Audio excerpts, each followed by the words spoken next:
selamat datang di video kali ini. Jadi di video kali ini kita akan membahas tentang hukum hak kekayaan intelektual atau yang kita sering tahu dengan HKI. Nah, dalam era ekonomi berbasis pengetahuan, hak kekayaan intelektual atau HKI memegang peran penting dalam melindungi hasil karya, inovasi, dan kreativitas, baik dalam bentuk cipta, paten, maupun merek dagang. Perlindungan ini diperlukan untuk mendorong inovasi dan menciptakan kompetisi yang sehat pada pasar. Nah, sebelum kita masuk ke dalam materinya, alangkah baiknya kita memperkenalkan diri terlebih dahulu. Perkenalkan, nama saya Muhammad Khairi Fadil dengan NIM 23041300062. Perkenalkan, saya Mahendra Putra Dewajiga dengan NIM 2304130071. Perkenalkan, nama saya Yudhistira Putra dengan NIM 23041300049. Perkenalkan, nama saya Muhammad Rifandi dengan NIM 234130092. Oke teman-teman, jadi kali ini kita akan memasuki bab 1, yaitu pengertian HKI. Lalu pada bab 1 ini terdapat subbab yaitu definisi umum. Nah, jadi Indonesia telah memiliki undang-undang yang mengatur tentang HKI. Namun tetap saja tantangan besar masih ada. Rendahnya kesadaran publik dan pelanggaran hak kekayaan intelektual adalah beberapa masalah utama yang dihadapi. Oleh karena itulah, pemahaman tentang hukum HKI sangat penting agar para inovator dan pencipta dapat melindungi karya mereka serta berkontribusi pada pertumbuhan ekonomi di negara kita. Oke, untuk memahami lebih lanjut, mari kita lihat definisi umum dari hak kekayaan intelektual menurut ahli. Nah, salah satu ahlinya yaitu David Bainbridge yang pertama, di mana beliau mendefinisikan intellectual property atau hak kekayaan intelektual sebagai hak kekayaan yang berasal dari karya intelektual manusia. HKI ini berhubungan erat dengan hasil-hasil kreatif yang merupakan buah dari daya pikir manusia.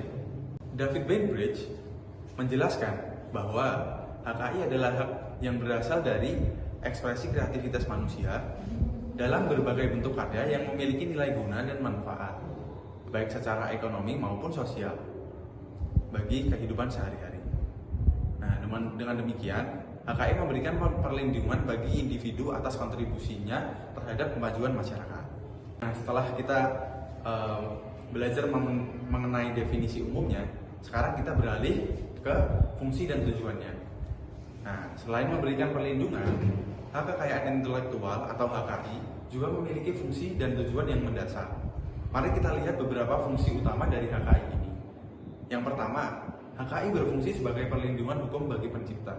Perlindungan ini sangat penting karena melindungi hak pencipta, baik yang dimiliki oleh individu maupun kelompok, atas hasil karya atau inovasi yang telah mereka buat. Melalui HKI, jerih payah yang telah dicurahkan dalam hasil karya dengan nilai ekonomi dapat terlindungi secara hukum.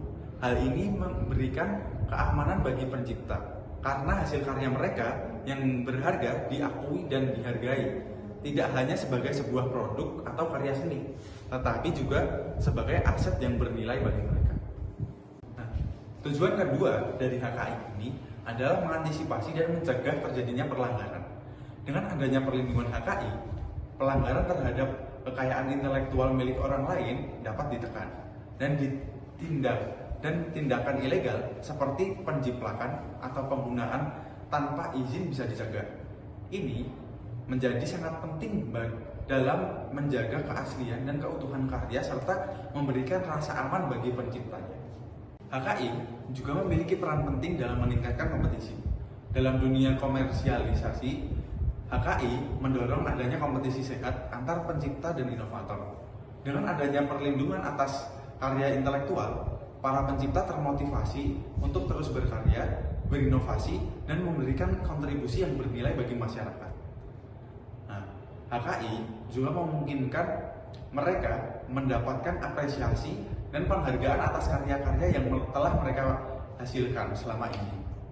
Oke, jadi HKI bukan hanya tentang melindungi karya, tetapi juga tentang menciptakan ekosistem yang mendukung inovasi dan apresiasi. Dengan perlindungan yang kuat, para pencipta merasa termotivasi untuk berinovasi. yang pada akhirnya memberikan dampak positif pada perkembangan ekonomi dan kreativitas masyarakat. Oke, hak kekayaan intelektual atau HKI mencakup berbagai bentuk perlindungan bagi karya manusia. Perlindungan HKI berperan penting dalam lingkungan industri, bisnis, dan komersial, memastikan bahwa pencipta dan inovator memperoleh hak eksklusif atas hasil karya mereka. Di bagian ini kita akan membahas 4 jenis utama dari hak kekayaan intelektual pada industri yang bertujuan untuk melindungi perusahaan dari berbagai bentuk plagiarisme, menjaga kerahasiaan informasi, serta memperkuat daya saing dan apresiasi terhadap produk lokal. Teman-teman, setelah kita mengetahui tujuan dan fungsi dari HKI, sekarang kita akan memasuki subbab macam-macam HKI. Oke, pertama, kita akan membahas paten. Jadi kita itu memiliki paten ya. Lalu paten itu adalah hak eksklusif yang diberikan kepada seseorang atau kelompok yang menciptakan atau menemukan teknologi baru yang dapat memecahkan masalah tertentu. Paten melindungi baik produk maupun proses inovatif. Ketika seorang penemu mendapatkan paten atas karyanya, mereka memiliki hak eksklusif untuk menggunakan, memproduksi, dan menjual penemuan tersebut untuk jangka waktu tertentu. Nah, biasanya untuk jangka waktunya biasanya sekitar selama 20 tahun, seperti itu teman-teman. Dengan adanya perlindungan paten, penemu dapat merasa aman bahwa karya mereka tidak akan diambil atau disalahgunakan oleh pihak lain tanpa izin. Perlindungan ini juga mendorong para inovator untuk berinovasi, karena mereka tahu bahwa hasil karya kerja keras dan investasi mereka akan mendapat penghargaan dan perlindungan yang layak. Paten tidak hanya memberikan keuntungan ekonomis, tetapi juga berkontribusi pada kemajuan ilmu, pengetahuan, dan teknologi yang bermanfaat bagi masyarakat. Jenis perlindungan berikutnya adalah desain industri. Desain industri melindungi penampilan atau estetika dari suatu produk yang meliputi bentuk, komposisi warna, serta pola garis. Ini mencakup setiap aspek visual yang memberikan kesan atau daya tarik khusus pada produk tersebut. Contohnya pada sebuah mobil dengan bentuk bodi yang unik, seperti itu ya. Lalu kalau selanjutnya itu ada botol parfum. Nah, pada botol parfum itu memiliki desain yang artistik seperti itu. Lalu yang terakhir, contoh terakhir, ada peralatan elektronik yang memiliki tampilan yang modern. Melalui perlindungan desain industri, perusahaan dapat mempertahankan identitas visual dan daya tarik produknya di pasar. Hal ini juga penting untuk menghindari peniruan atau plagiarisme yang dapat merusak citra merek. Perlindungan ini memberikan hak eksklusif kepada pemilik desain, sehingga orang lain tidak dapat dengan mudah meniru atau menjiplak desain tersebut. Dalam pasar yang kompetitif, tampilan unik sebuah produk seringkali menjadi faktor yang membuatnya lebih menonjol dan mudah kali dikenali oleh para konsumen. Jenis perlindungan berikutnya adalah rahasia dagang. Jenis perlindungan rahasia dagang adalah hak atas informasi yang memiliki nilai ekonomi, namun tidak perlu diketahui oleh publik. Contohnya, termasuk resep produk, strategi pemasaran, atau teknologi produksi yang menjadi kekuatan utama dari sebuah perusahaan. Seperti resep rahasia minuman terkenal atau teknik produksi khusus yang memberikan keunggulan kompetitif bagi perusahaan tersebut. Rahasia dagang sangat penting untuk menjaga kerahasiaan informasi bisnis yang memberikan nilai tambah bagi perusahaan. Perlindungan rahasia dagang membantu mencegah pihak lain mengakses atau mencuri informasi penting yang dapat digunakan untuk keuntungan sendiri.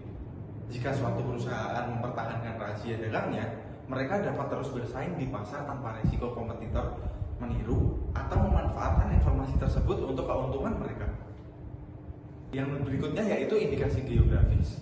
Indikasi geografis adalah jenis perlindungan yang memberikan hak kepada suatu produk atau jasa untuk menunjukkan daerah asal tertentu.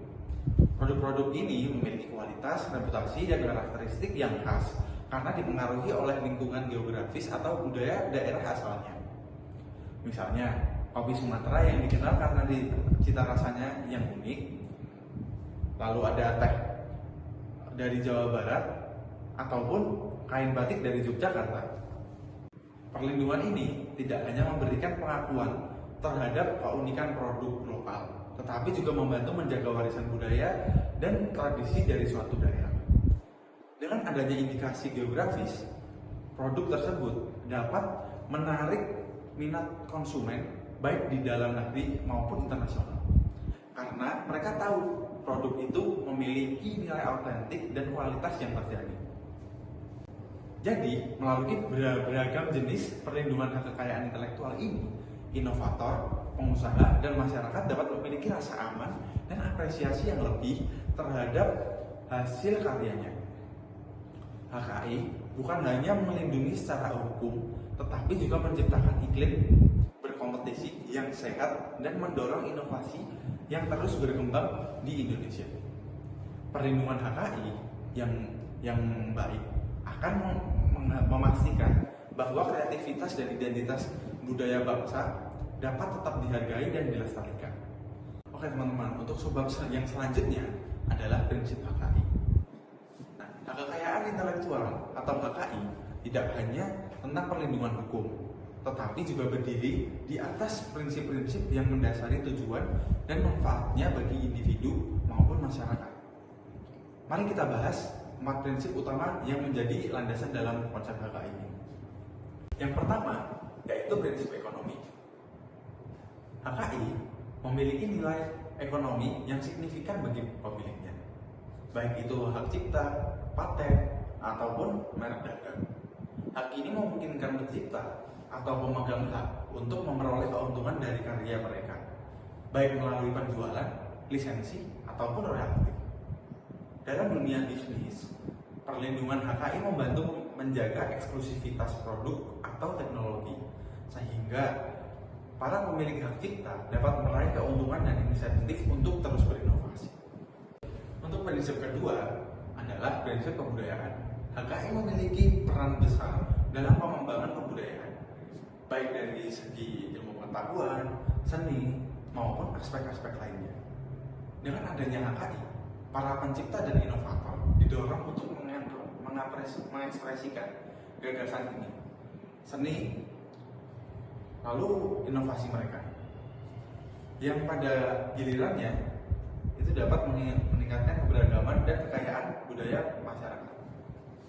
Prinsip ini memungkinkan perkembangan pengetahuan dan kreativitas yang terus tumbuh di masyarakat, sehingga taraf kehidupan dan kualitas budaya serta keseluruhan dapat meningkat. Dengan HKI, kita semua dapat memastikan bahwa setiap ekspresi budaya dan ilmu pengetahuan yang diciptakan dapat dihargai dan dilestarikan. Untuk prinsip yang ketiga, ada prinsip keadilan. Dalam HKI, prinsip keadilan ini berarti bahwa pemilik hak cipta memiliki kekuasaan penuh dalam penggunaan hasil karyanya. HKI memberi hak eksklusif pada pencipta atas karya mereka, sehingga orang lain tidak dapat memanfaatkannya tanpa seizin dari pemilik hak tersebut. Prinsip keadilan ini memastikan bahwa setiap pencipta mendapatkan hak dan penghargaan yang pantas atas hasil karya mereka. Mereka berhak memutuskan bagaimana karya tersebut akan digunakan, serta siapa yang dapat mengakses itu dan memanfaatkannya. Dengan demikian, prinsip ini menjaga agar setiap hasil karya yang terekspos dapat dihargai sesuai dengan nilai dan kontribusinya. Untuk prinsip yang terakhir, yaitu prinsip sosial. HKI dikembangkan dengan mempertimbangkan keseimbangan antara pentingnya individu sebagai pencipta dan kepentingan masyarakat luas. Perlindungan ini tidak hanya memberikan hak eksklusif kepada pencipta, tetapi juga mempertimbangkan dampaknya terhadap masyarakat, sehingga HKI tidak menjadi penghalang bagi perkembangan dan kemajuan bersama. Dalam konteks ini, prinsip sosial berarti bahwa HKI dirancang untuk menjaga hak pribadi tanpa mengabaikan kepentingan umum. Artinya, walaupun seseorang pencipta memiliki hak eksklusif, masyarakat tetap dapat menikmati manfaat dari karya tersebut, baik dalam bentuk pengetahuan, inovasi, atau produk-produk yang memperkaya kehidupan kita sehari-hari. Dengan keempat prinsip tadi, seperti ekonomi, kebudayaan, keadilan, dan sosial, HKI mampu menjadi fondasi yang kuat dalam mendorong perkembangan ekonomi. Lalu, HKI juga menjadi fondasi yang kuat dalam menjaga keberagaman budaya, menjunjung keadilan bagi pencipta, serta memperhatikan kesejahteraan masyarakat. HKI tidak hanya melindungi hak individu, tetapi juga menciptakan ekosistem yang seimbang dan berkelanjutan bagi semua pihak. Nah, yang selanjutnya kita akan membahas tentang pentingnya HKI. Hak kekayaan intelektual atau HKI memiliki peran yang sangat penting dalam menjaga hak pencipta dan melindungi berbagai aspek di dunia ekonomi dan juga sosial. Di bagian ini, kita akan membahas beberapa alasan mengapa HKI menjadi begitu penting bagi individu maupun masyarakat. Salah satu alasan utama mengapa pentingnya HKI adalah untuk menghindari adanya pelanggaran hak cipta. Pelanggaran hak cipta terjadi ketika karya seseorang digunakan atau disalin tanpa izin dari pemiliknya, yang bisa merugikan pihak pencipta juga. Nah, dengan adanya perlindungan HKI ini, pencipta dapat mengambil tindakan hukum untuk melindungi karya mereka, sehingga karya intelektual mereka tidak disalahgunakan dan direproduksi secara ilegal. Nah, perlindungan ini juga memastikan bahwa hanya pencipta yang memiliki hak penuh atas penggunaan karyanya, dan pihak lain yang ingin menggunakan karya tersebut harus meminta izin terlebih dahulu. Dengan demikian, HKI berperan penting dalam menjaga keaslian dan juga integritas karya cipta. Selain itu, HKI juga berperan dalam menyejahterakan pemilik hak cipta. Dengan adanya HKI ini, para pencipta atau pemilik hak cipta memiliki kesempatan untuk memperoleh keuntungan finansial dari karya mereka. Misalnya, seorang penulis bisa mendapatkan royalti dari penjualan bukunya, atau seorang musisi yang dapat memperoleh pendapatan dari lisensi lagu mereka. Melalui perlindungan HKI ini, pencipta dapat menikmati hasil dari upaya dan juga kreativitas mereka. Ini memberikan insentif yang cukup besar bagi mereka untuk terus berkarya, karena mereka tahu bahwa hasil karya mereka akan memberikan manfaat ekonomi dan juga kesejahteraan yang berkelanjutan. Selain melindungi hak pencipta, HKI juga berfungsi untuk meningkatkan daya kompetisi dalam hal kreativitas, intelektual. Dengan adanya HKI, para kreator dan inovator terdorong untuk mengembangkan ide-ide dan juga menciptakan karya yang unik. Mereka tidak hanya bersaing di pasar untuk menciptakan produk yang terbaik, tetapi juga berlomba dalam hal inovasi dan juga keaslian karya. Nah, kompetisi yang saat inilah yang mendorong munculnya berbagai produk dan juga karya yang berkualitas, yang mana pada akhirnya memberi pilihan yang lebih baik bagi para konsumennya.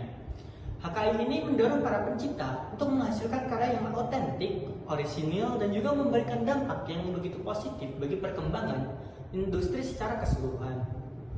HKI juga berfungsi melindungi konsumen dari produk palsu yang berpotensi merugikan. Produk palsu atau tiruan seringkali tidak memiliki standar kualitas yang sama dengan produk aslinya, yang bisa saja berbahaya atau menimbulkan kerugian bagi konsumennya.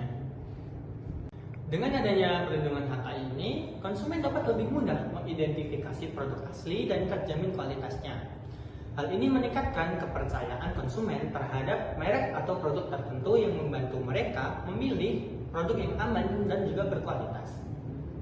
Dengan menghindari pelanggaran hak cipta, menyejahterakan pemilik hak, mendorong kompetisi, dan juga melindungi konsumen dari produk palsu, HKI memberikan dampak yang luas dan positif bagi masyarakat. Melalui pemahaman akan pentingnya HKI, kita semua tentu dapat berkontribusi dalam menciptakan lingkungan yang adil, inovatif, dan juga aman bagi semua pihak.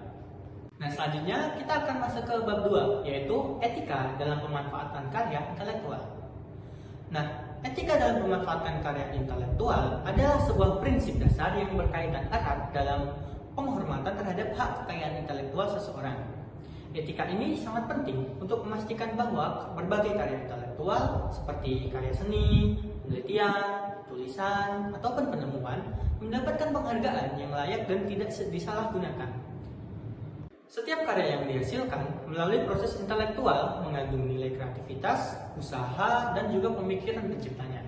Oleh karena itu, pemanfaatan karya intelektual seseorang, baik dalam bentuk karya ilmiah, produk seni, maupun inovasi teknologi, seharusnya dilakukan dengan rasa hormat dan juga tanggung jawab. Etika ini tidak hanya untuk mencegah pelanggaran hukum, tetapi juga untuk mendukung terciptanya budaya penghargaan dan juga apresiasi yang sehat. Dengan menghargai hak karya kekayaan intelektual, kita turut mendukung iklim yang sehat untuk kreativitas dan juga inovasi. Mengutip karya orang lain, misalnya dalam penelitian atau tulisan, atau meminta izin sebelum menggunakan karya seni, adalah contoh kecil bagaimana kita bisa menerapkan etika ini dalam kehidupan sehari-hari. Penghargaan terhadap hak kekayaan intelektual juga mendorong para pencipta untuk terus berkarya, karena mereka tahu bahwa hak dan karya mereka itu dihargai. Ini adalah bagian penting dari etika dalam pemanfaatan karya intelektual yang membantu menjaga keberlanjutan inovasi di berbagai bidang. Saat kita menggunakan karya orang lain, kita memiliki tanggung jawab untuk menjaga integritas dan juga menghormati hasil karya mereka. Tanggung jawab ini bisa diwujudkan melalui berbagai cara, seperti contohnya mencantumkan sumber atau memberikan kredit kepada pencipta hasilnya. Tidak mematuhi etika ini sama sekali, sama saja dengan merampas hak cipta, dan ini dapat merugikan, baik secara moral maupun material. Etika dalam pemanfaatan karya intelektual menuntut kita untuk selalu mengutamakan izin dan juga pengakuan. Dengan mempraktikkan etika ini, kita tentunya dapat membantu membangun masyarakat yang menghormati hak orang lain dan juga mendorong terciptanya karya-karya yang lebih baik di masa depan. Jadi, dengan memahami dan menerapkan etika dalam pemanfaatan karya intelektual, kita tidak hanya menghindari pelanggaran hukum, tetapi juga berkontribusi pada lingkungan yang menghargai kreativitas dan memberikan ruang bagi setiap pencipta untuk terus berinovasi. Etika ini menjadi landasan penting dalam membangun budaya penghargaan yang saling menguntungkan. Selanjutnya, kita akan membahas tentang prinsip-prinsip etika dalam pemanfaatan karya intelektual. Nah, salah satu prinsip utama dalam pemanfaatan karya intelektual itu adalah hak cipta.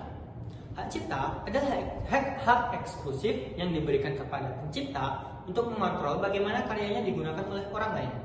Dalam konteks ini, etika berperan penting untuk memastikan bahwa penggunaan karya tersebut sudah mendapat izin dari pemiliknya dan memberikan penghargaan atau kredit yang layak. Tanpa izin atau pengakuan yang semestinya, pemanfaatan karya intelektual bukan hanya melanggar hak hukum pencipta, tetapi juga melanggar etika. Karena mengambil hasil kerja keras seseorang tanpa penghargaan yang pantas. Etika ini memastikan bahwa pencipta memiliki kendali penuh atas karya mereka dan hak untuk bagaimana karya mereka dapat digunakan oleh orang lain.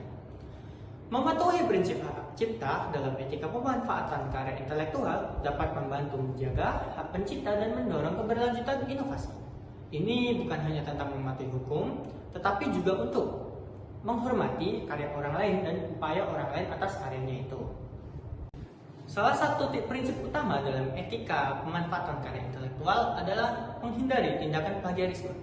Plagiarisme merupakan tindakan mengambil karya orang lain tanpa memberikan pengakuan yang layak kepada pencipta aslinya. Ini merupakan pelanggaran serius terhadap norma etika dan juga hukum. Saat menggunakan karya orang lain, sangat penting untuk mencantumkan kutipan atau referensi yang benar. Hal ini tidak hanya merupakan bentuk penghargaan terhadap pencipta asli, tetapi juga merupakan bentuk penjagaan terhadap kredibilitas dan juga integritas kita sebagai pengguna karya tersebut. Prinsip etika ini mengajarkan kita untuk selalu memberikan pengakuan yang pantas kepada pemilik karya asli, baik itu dalam bentuk kutipan, daftar referensi, maupun kredit yang sesuai.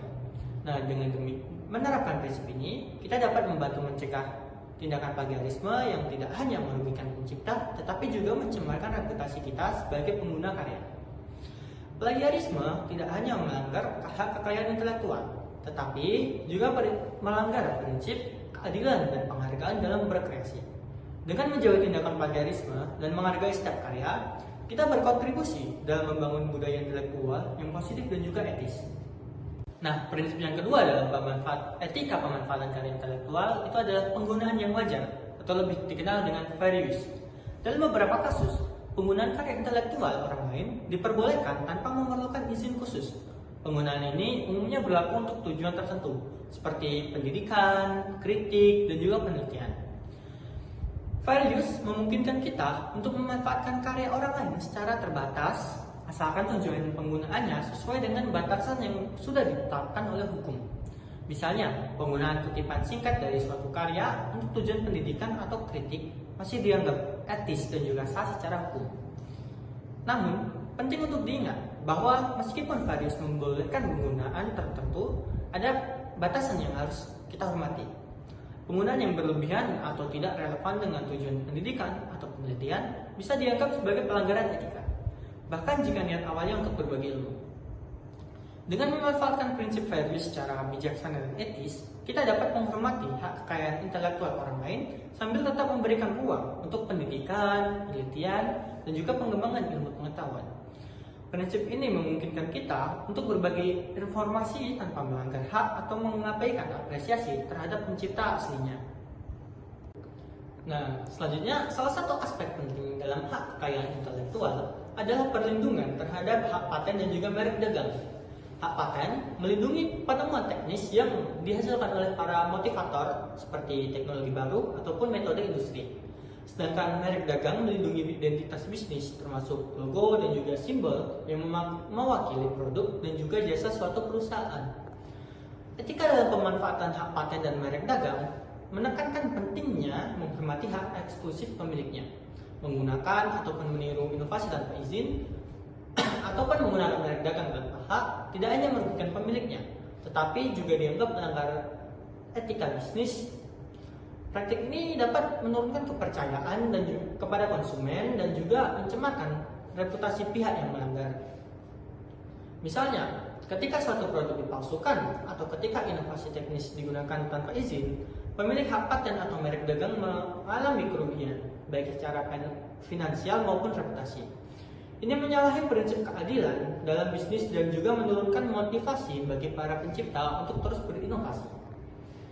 Dengan menghargai hak paten dan merek dagang, kita berkontribusi dalam menciptakan lingkungan bisnis yang etis, kompetitif, dan juga adil. Prinsip etika ini tidak hanya menjaga hak dan keuntungan pemiliknya, tetapi juga mendukung inovasi berkelanjutan di berbagai bidang.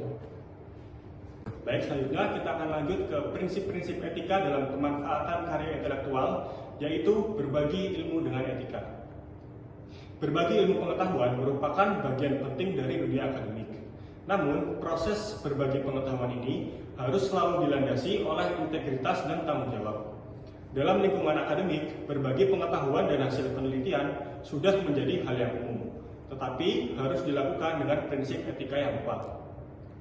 Memanipulasi data atau mengklaim hasil penelitian yang bukan merupakan hasil kerja sendiri adalah pelanggaran serius terhadap etika akademik. Manipulasi data merusak kredibilitas penelitian dan dapat menyesatkan banyak pihak yang menggunakan informasi tersebut untuk pengembangan ilmu lebih lanjut. Etika berbagi ilmu menuntut kita untuk menjaga kejujuran dalam setiap tahap penelitian, mulai dari pengumpulan data hingga penyajian hasil. Hal ini penting tidak hanya untuk menjaga integritas pribadi, tetapi juga untuk menjaga kualitas dan kredibilitas pengetahuan yang kita bagikan. Memastikan kejujuran dalam penelitian dan berbagi ilmu dengan cara yang etis tidak hanya memajukan akademisi secara individu, tetapi juga menjaga kepercayaan masyarakat terhadap ilmu pengetahuan. Dengan mempraktikkan etika ini, kita membantu membangun lingkungan akademik yang lebih bertanggung jawab dan handal. Yang selanjutnya yaitu penghargaan kepada pencipta. Setiap karya intelektual, baik itu berupa penemuan ilmiah, karya seni, atau inovasi teknologi adalah hasil dari kerja keras, dedikasi, dan kreativitas seseorang.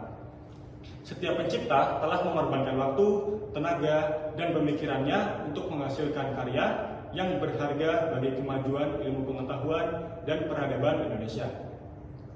Oleh karena itu, memberikan penghargaan moral dan material yang layak kepada para pencipta ini merupakan bagian penting dari etika dalam pemanfaatan karya intelektual.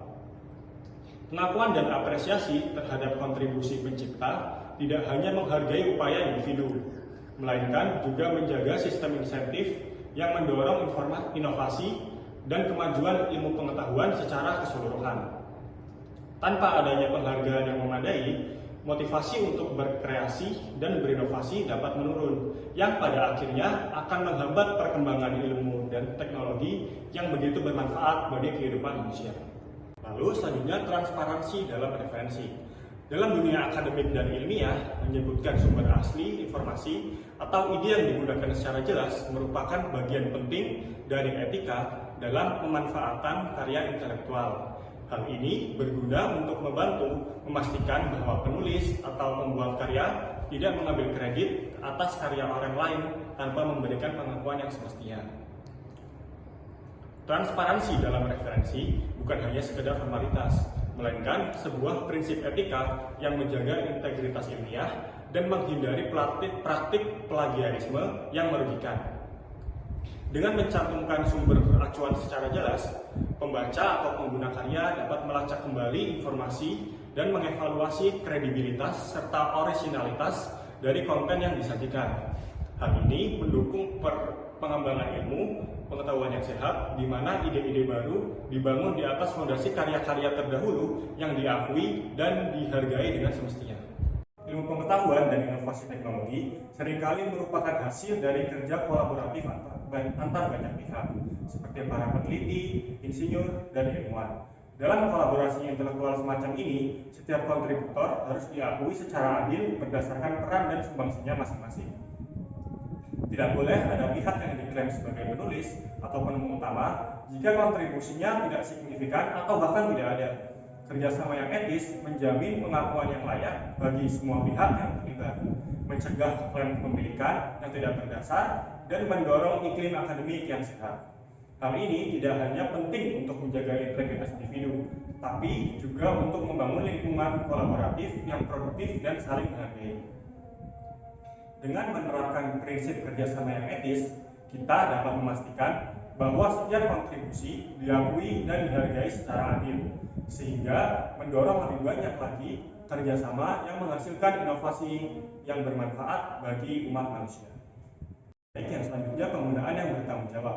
Teknologi atau pengetahuan yang diperoleh dari setiap karya intelektual memiliki potensi yang besar untuk meningkatkan kualitas hidup manusia dan mendorong kemajuan peradaban. Namun, untuk mencapai manfaat tersebut, teknologi dan pengetahuan harus digunakan dengan cara yang bertanggung jawab dan beretika. Penggunaan yang tidak bertanggung jawab, seperti untuk merugikan orang lain atau melanggar hukum, dapat menimbulkan dampak negatif yang sangat serius bagi individu, masyarakat, bahkan dunia secara keseluruhan. Oleh karena itu, setiap orang yang memanfaatkan karya intelektual memiliki kewajiban moral untuk memastikan bahwa penggunanya sejalan dengan prinsip-prinsip etika. Teknologi dan pengetahuan harus digunakan untuk mendukung perkembangan ilmu pengetahuan dan inovasi yang bermanfaat bagi umat manusia, bukan semata-mata untuk kepentingan pribadi ataupun kelompok tertentu. Dengan menjunjung tinggi etika dalam pemanfaatan karya intelektual, kita dapat memastikan bahwa kemajuan ilmu dan teknologi berjalan selaras dengan nilai-nilai kemanusiaan dan keadilan. Selanjutnya, keberlanjutan ilmu pengetahuan. Etika dalam pemanfaatan karya intelektual memainkan peran penting dalam menjamin keberlanjutan dan kemajuan ilmu pengetahuan secara berkelanjutan. Setiap karya intelektual, baik itu penelitian ilmiah, inovasi teknologi, atau karya seni, diharapkan dapat memberikan kontribusi positif bagi perkembangan keilmuan dan peradaban manusia, bukan hanya dimanfaatkan untuk kepentingan pribadi atau kelompok tertentu semata. Dengan menjaga prinsip-prinsip etika, kita dapat memastikan bahwa kemajuan ilmu pengetahuan terus berlanjut dari satu generasi ke generasi berikutnya, sehingga manfaat yang dihasilkan dapat dinikmati oleh seluruh umat manusia, baik pada masa kini maupun masa mendatang. Selain itu, etika juga berperan dalam memelihara kepercayaan masyarakat terhadap integritas dan kredibilitas dunia akademik dan ilmiah. Ketika masyarakat percaya bahwa bahwa ilmu pengetahuan dikembangkan dan dimanfaatkan dengan cara yang bertanggung jawab dan beretika, mereka akan lebih terbuka untuk mendukung dan berpartisipasi dalam kemajuan keilmuan. Dengan demikian, etika dalam pemanfaatan karya intelektual turut menjaga keberlanjutan dan akseptabilitas ilmu pengetahuan di tengah masyarakat. Selanjutnya, mari kita membahas tentang sanksi pelanggaran etika. Pelanggaran etika dalam pemanfaatan karya intelektual memiliki konsekuensi hukum yang serius. Pelanggar dapat dikenai sanksi berupa denda yang besar, sesuai dengan ketentuan Undang-Undang Hak Kekayaan Intelektual yang berlaku di masing-masing negara. Jumlah denda bervariasi tergantung pada tingkat pelanggaran yang dilakukan, namun dapat mencapai ratusan juta bahkan miliaran rupiah, terutama untuk kasus-kasus pembajakan produk bermerek atau perangkat lunak pajakan dalam skala besar. Selain denda, pelaku pelanggaran juga dapat dihadapkan pada tuntutan hukum perdata oleh pemilik hak kekayaan intelektual yang dirugikan. Proses pengadilan ini dapat menghasilkan putusan ganti rugi yang sangat besar bagi pihak yang terbukti bersalah. Dalam kasus-kasus pelanggaran hak kekayaan intelektual yang serius, pelaku bahkan dapat dikenai hukuman pidana berupa penjara. Contohnya adalah kasus penjualan produk palsu bermerek terkenal secara luas yang dapat dikategorikan sebagai tindak pidana pemalsuan dan penipuan. Sanksi-sanksi hukum ini diterapkan untuk memberikan efek jerah bagi para pelanggar dan melindungi hak-hak pencipta serta kepentingan publik secara keseluruhan. Yang selanjutnya adalah sanksi administratif dan tindakan hukum. Selain sanksi hukum berupa denda ataupun utang ganti rugi, pelanggaran etika dalam pemanfaatan karya intelektual juga dapat dikenai berbagai tindakan administratif oleh pihak berwenang. Bentuk sanksi administratif ini dapat berupa teguran tertulis, pembukaan izin usaha, atau bahkan pencabutan sertifikat terkait. Contohnya, lembaga sertifikasi profesi yang terbukti melanggar kode etik dapat menerima sanksi pembukuan izin operasional sebagai bentuk hukuman atas pelanggaran yang dilakukan. Selain itu, barang-barang yang terbukti melanggar hak kekayaan intelektual juga dapat disita dan dimusnahkan oleh pihak berwenang, seperti operasi penerbitan terhadap peredaran CD atau DVD bajakan. Tindakan-tindakan administratif ini bertujuan untuk menghentikan pelanggaran yang sedang berlangsung, mencegah terjadinya pelanggaran yang lebih luas, serta memberikan efek jerah bagi pelaku. Tindakan-tindakan administratif ini bertujuan untuk menghentikan pelanggaran yang sedang berlangsung, mencegah terjadinya pelanggaran yang lebih luas, serta memberikan efek jerah bagi pelaku. Selanjutnya adalah sanksi akademik. Di dalam lingkungan akademik, pelanggaran etika dalam pemanfaatan karya intelektual juga dapat dikenai sanksi khusus. Salah satu sanksi akademik yang paling berat adalah diskualifikasi, di mana pelaku pelanggaran etika seperti plagiarisme atau penyalahgunaan hak cipta dapat didiskualifikasi dari kompetisi, publikasi, atau bahkan penghargaan akademik. Contohnya, seorang mahasiswa yang terbukti menyalin karya orang lain tanpa izin dapat dikeluarkan dari universitas atau diskors dari program akademiknya. Selain itu, dalam kasus-kasus yang lebih serius, universitas juga dapat mencabut gelar akademik yang telah diberikan seperti gelar doktor jika ditemukan bukti kuat bahwa tesis atau disertasi yang diajukan merupakan hasil plagiarisme.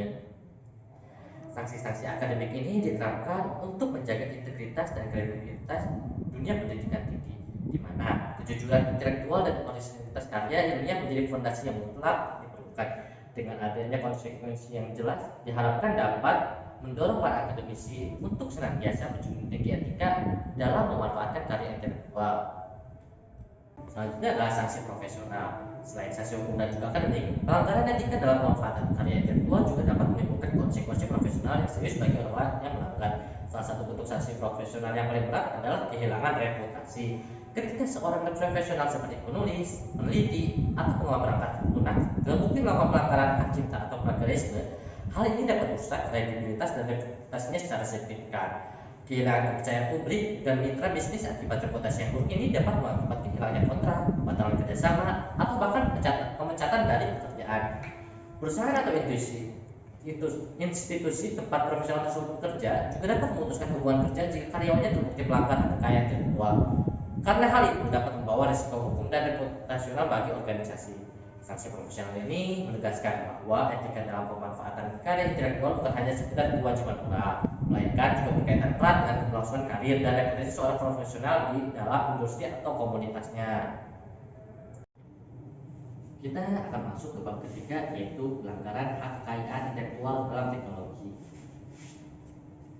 Contoh pelanggarannya yang pertama ada pembajakan perangkat lunak. Pembajakan perangkat lunak adalah penggunaan atau distribusi perangkat lunak tanpa izin atau lisensi yang sah. Ini mencakup segala bentuk penyalinan, pemakaian, atau penyebaran perangkat lunak bajakan di berbagai platform dan merupakan pelanggaran hukum yang merugikan pengembang perangkat lunak serta industri secara keseluruhan. Selanjutnya adalah pemalsuan merek dagang. Pemalsuan merek dagang adalah penggunaan nama atau logo yang mirip identik dengan merek dagang terdaftar tanpa izin. Biasanya, tindakan ini digunakan untuk menjual produk tiruan yang sering ditemukan pada perangkat elektronik atau aplikasi. Ini adalah pelanggaran hukum yang dapat merugikan pemilik merek asli. Lalu ada pelanggaran paten. Pelanggaran paten ini terjadi ketika suatu teknologi yang sudah dipatenkan digunakan, diproduksi atau didistribusikan tanpa izin dari pemilik paten. Dalam industri teknologi, paten ini sering mencakup inovasi seperti perangkat keras, algoritma, atau sistem komputer. Tindakan ini melanggar hak eksklusif pemegang paten dan dapat berujung pada sanksi hukum. Lalu pelanggaran hak cipta. Pelanggaran hak cipta adalah tindakan menggunakan, mendistribusikan, atau mengubah karya yang dilindungi hak cipta tanpa izin resmi dari pemegang tersebut. Dalam industri teknologi dan digital, ini meliputi berbagai jenis karya seperti kode perangkat lunak, desain antar muka penggunaan UX, gambar, video, hingga konten teks. Hak cipta memberikan perlindungan eksklusif kepada pencipta atas hasil karya mereka untuk mencegah penggunaan tanpa izin. Untuk contoh kasus pelanggarannya ada seperti contoh kasus Microsoft versus Windows. Kasus Microsoft versus Windows menjadi salah satu perseteruan sengit di dunia teknologi terkait merek dagang dan hak cipta. Pada awal 2000-an, Microsoft yang sudah mapan sebagai raksasa perangkat lunak dengan sistem operasi Windows merasa bahwa nama Linux yang digunakan oleh perusahaan baru menawarkan distribusi Linux bisa menyesatkan konsumen. Mereka berpendapat bahwa Windows terdengar terlalu mirip dengan Windows dan dikhawatirkan membuat pengguna salah mengenai produk yang ditawarkan. Pada akhirnya, Microsoft menggugat Windows atas tuntutan pelanggaran merek dagang. Tindakan hukum ini menunjukkan betapa pentingnya perlindungan merek dagang bagi perusahaan besar untuk menjaga identitas brand mereka dan potensi keuntungan di pasar. Selain menuduh pelanggaran merek dagang, Microsoft juga mempersalahkan tampilan atau muka Windows yang menurut mereka menyerupai desain Windows dengan keyakinan bahwa kesamaan ini dapat merugikan brand mereka. Microsoft membawa masalah ini ke meja hijau setelah melalui berbagai proses hukum yang rumit dan panjang. Dua pihak akhirnya mencapai penyelesaian damai sebagai bagian dari kesepakatan. Antara Windows setuju untuk mengganti namanya menjadi Inspire, sebuah perubahan yang bertujuan untuk lebih membedakan produk mereka lebih dari Windows di mata konsumen. Selanjutnya adalah contoh kasus Apple versus Samsung. Pada April 2011, dua nama besar di industri teknologi Apple dan Samsung bertemu di dalam Federal Amerika Serikat dalam salah satu kasus paten yang paling kontroversial di era smartphone. Apple yang sudah besar dengan iPhone dan Apple berklaim bahwa Samsung secara sengaja mendesain fisik dan tampilan terbuka dari produk mereka. Apple berpendapat bahwa kesamaan bentuk, fungsi layar sentuh, hingga ikon dan tata letak terbuka dapat mengakibatkan hukuman di kalangan dan merasa cipta atas inovasi desain mereka telah dilanggar. Kasus ini berkembang menjadi pertempuran hukum yang berlangsung di berbagai negara termasuk Amerika Serikat, Korea Selatan, Jepang, dan Jerman. Seiring Samsung melayangkan tuntutan balasan atas dugaan pelanggaran paten oleh Apple, pengadilan di beberapa negara ini harus meninjau dan menilai sejauh mana perbedaan dan persamaan desain serta teknologi yang dipakai kedua perusahaan dan apa dampaknya bagi hak kekayaan kedua mereka. Percakapan persidangan ini terjadi pada tahun 2012 ketika pengadilan di Amerika Serikat akhirnya memutuskan bahwa Samsung bersalah melanggar paten milik Apple. Keputusan ini membuat Samsung harus membayar denda sebesar 1,5 miliar dolar Amerika kepada Apple. Meskipun jumlah ini kemudian direvisi dalam banding, keputusan tersebut menegaskan bahwa inovasi desain sangat krusial di industri teknologi. Hasil dari kasus ini mempengaruhi strategi desain, produksi, dan inovasi lebih hati-hati di antara perusahaan teknologi di seluruh dunia. Udah ngerti kan soal HKI? Thank you ya udah nonton video ini sampai habis. Jangan lupa like, comment, dan subscribe ya. See you on the next video guys. 流れの花のあなただから私なんて釣り合うわけないって思うけどだけど手放したくないの